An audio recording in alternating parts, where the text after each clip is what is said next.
Big Boss Malayalam season 7 Bigg Boss ചരിത്രത്തിൽ തന്നെ ഏറ്റവും നാണം കെട്ട ഒരു സീസണായിട്ട് മാറിക്കൊണ്ടിരിക്കുന്ന കാഴ്ചയാണ് കാണാൻ സാധിക്കുന്നത്. ഓരോ ആഴ്ച ഓരോ സെക്ഷനായിട്ടുള്ള അലിഗേഷൻസ് വരുന്ന ഓരോ കാഴ്ച തന്നെയാണ് നമുക്ക് ഓരോ എപ്പിസോഡിലും കാണാൻ സാധിക്കുന്നത്. ഇതിനെല്ലാം ലാലേട്ടൻ ചുട്ട മറുപടി കൊടുക്കുന്നുണ്ട്. പക്ഷേ ഇതിനെയൊക്കെ അവർ മാക്സിമം യൂട്ടിലൈസ് ചെയ്യുന്ന ഒരു കാഴ്ച ഇപ്പോൾ കാണാൻ സാധിക്കുന്നുണ്ട്. കഴിഞ്ഞ ആഴ്ച മസ്താനി ഒനിയൻ വിഷയത്തിൽ ഒനിയൻ്റെ ഭാഗത്ത് ന്യായമെങ്കിൽ ഈ ആഴ്ച അതായത് കഴിഞ്ഞ ആഴ്ച ഇതേപോലത്തെ ഒരു എപ്പിസോഡ് സംഭവിച്ചിട്ടുണ്ടായത് ഞായറാഴ്ചത്തെ ലാലേട്ടൻ്റെ വീക്കെൻഡ് എപ്പിസോഡിന് ശേഷമായിരുന്നു. ഇപ്പോൾ അതുപോലെ തന്നെ ഇന്ന് ഈ ഞായറാഴ്ച വീക്കെൻഡ് എപ്പിസോഡിന് ശേഷം ഒരു നമ്മുടെ റെനയുടെ അടുത്ത് നമ്മുടെ ആര്യം കാണിച്ചൊരു മോശം ബിഹേവിയർ കാണിക്കുന്നുണ്ട്. അതിനെ എനിക്ക് തോന്നുന്നു ഒരുപാട് ആൾക്കാരൊക്കെ മഹത്വവൽക്കരിച്ചങ്ങ് കാണിക്കുന്നുണ്ട്. അക്ബറിനോടൊക്കെ ചോദിക്കാം, അക്ബറൊക്കെ ചിരിച്ചോണ്ട് ഫണ്ണല്ലേ എന്നാണ് പറയണ്ടേ. എന്നാൽ പിന്നെ എല്ലാവരുടെയും മുതുകത്തോട്ട് പോയി കയറി കിടക്കാൻ നോക്കിയിട്ട് ഫണ്ണല്ലേ എന്ന് പറയേണ്ട കാര്യമല്ലേ ഉള്ളൂ.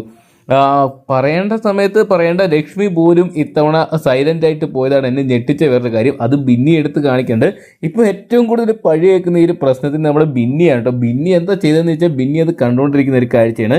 നെവിൻ നമ്മുടെ ആര്യൻ ജിസയിൽ കിടക്കുന്നിടത്ത് പോയി കിടന്നു. അവനെ ചവിട്ടി താഴെയിട്ടാണ് നമ്മുടെ ആര്യൻ എഴുന്നേൽപ്പിക്കുന്നത്. എന്നാൽ ആര്യനെ ഒന്ന് വഴക്ക് മുപ്പിക്കാൻ ഓർത്ത് റെന കിടക്കുന്നു. റെനയുടെ അപ്പോൾ റെനയല്ലേ പെണ്ണല്ലേ എന്ന് ഓർത്ത് പേടിപ്പിക്കാൻ ഓർത്ത് അവൻ ചെറുക്കാൻ ചാടി അങ്ങ് കിടക്കുക. ആണിനോടാണെങ്കിൽ ചവിട്ടി ഇറക്കി വിടും. പെണ്ണിൻ്റെ മുതുകത്ത് ചാടിക്കിടന്ന പെണ്ണ് പേടിക്കൂല. എന്തൊക്കെയാണ് ആര്യൻ്റെ ഓരോ ചിന്താഗതികൾ. എന്നിട്ട് അതിന് ശേഷം പറയുന്നത് ഞങ്ങളൊരു വലിയ എന്തോ സംഭവം പ്ലാൻ ചെയ്യുന്നു, അതിൻ്റെ വേണ്ടിയുള്ള ശ്രമങ്ങളായിരിക്കും. ഇതേ കാര്യമൊക്കെ ജിസേലൊക്കെ പറയും ജിസേൽ ഒരു പെണ്ണാണ്, അല്ലെങ്കിൽ ജിസേൽ ആര്യനൂടെ കിടക്കുന്നതുകൊണ്ട് ജിസേലിന് തന്നെ ഇതിനപ്പുറം സംഭവിച്ചാലും ഒന്നും സംഭവിക്കത്തില്ല. പക്ഷേ അതുപോലെ എല്ലാ ലേഡീസും അല്ലെങ്കിൽ എല്ലാ പെണ്ണുങ്ങളും അതുപോലെ ആയിരിക്കണം എന്ന് ചിന്തിച്ചാൽ ഒരിക്കലും നടക്കുന്ന കേസല്ല.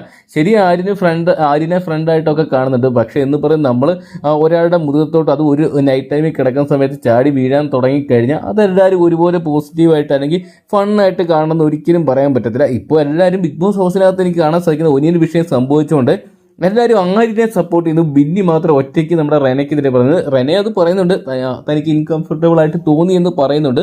എന്നാൽ പോലും റെനയുടെ വാക്കുകൾക്ക് അവിടെ യാതൊരു വിലയില്ലാത്ത രീതി കളിയാക്കുന്ന രീതിയിലാണ് നമ്മുടെ ആര്യൻ മോശം എന്ന് പറഞ്ഞാൽ മോശപ്പെട്ട രീതിയിലാണ് ഇതിനെ കാണിച്ചുകൊണ്ടിരിക്കുന്നത്. എന്നിട്ട് പുള്ളി വലിയ മഹാത്മാവായിട്ട് ഞാനിതിനെ ലാലേട്ടൻ്റെ അടുത്ത് ചോദ്യം ചെയ്യും, വീക്കെൻഡ് എപ്പിസോഡ് ഞാൻ തൂക്കും, 100 ദിവസം ഞാനിവിടെ നിൽക്കുന്നൊക്കെ പറഞ്ഞിരിക്കുന്നുണ്ട്.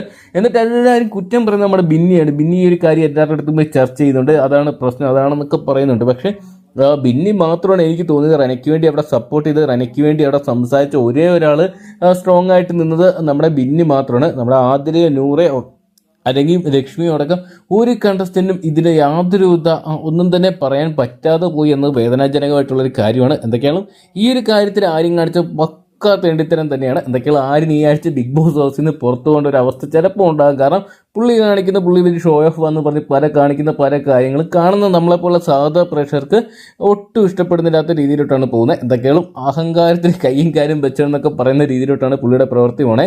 അതുപോലെ തന്നെയാണ് ഷാനവാസും നെവിൻ്റെ ഇഷ്യൂയിലൊക്കെ ഇപ്പോൾ കാണാൻ സാധിക്കുന്നത്. ഷാനവാസിന് കുറച്ചുകൂടെ ദേഷ്യമൊക്കെ കടിച്ചു പിടിക്കായിരുന്നു. പക്ഷേ നമ്മുടെ നെവിൻ്റെ പ്രവൃത്തി വെച്ച് ഷാനവാസിൻ്റെ സ്ഥാനത്ത് ഞാനല്ലെങ്കിൽ നമ്മൾ ആരാണെങ്കിലും ഇതൊക്കെ തന്നെ ചെയ്യത്തുള്ളൂ. അതുകൊണ്ട് തന്നെ ഷാനവാസിൻ്റെ നെവിൻ്റെ വിഷയത്തിൽ നോക്കിയാലും ഷാനവാസിൻ്റെ ഭാഗത്താണ് ന്യായം എന്ന് പറയാൻ സാധിക്കത്തുള്ളൂ. എന്തൊക്കെയാണ് ലാലേട്ടൻ വീക്കെൻഡ് എപ്പിസോഡ് ഇതിനെല്ലാം ഒന്ന് ചോദ്യം ചെയ്യും. പക്ഷേ ലാലേട്ടനും ബിഗ് ബോസ് ഒക്കെ ഒരു പക്ഷേ റെന ആര്യൻ വിഷയത്തിൽ വേണമെങ്കിൽ നമ്മുടെ ആര്യനെ സപ്പോർട്ട് ചെയ്ത് മോനെ ഫണ്ണല്ല എന്നൊക്കെ പറഞ്ഞ് പോകുന്നൊക്കെ തോന്നുന്നു. എന്തൊക്കെയാണ് കണ്ടു തന്നെ അറിയാം. ബിഗ് ബോസ് ആണ്, പ്രവചനാതീതമാണല്ലോ. കണ്ടു തന്നെ അറിയാം. 1 മണിക്കൂറുള്ള അപ്ഡേറ്റ്സുകൾ ഉണ്ടായി.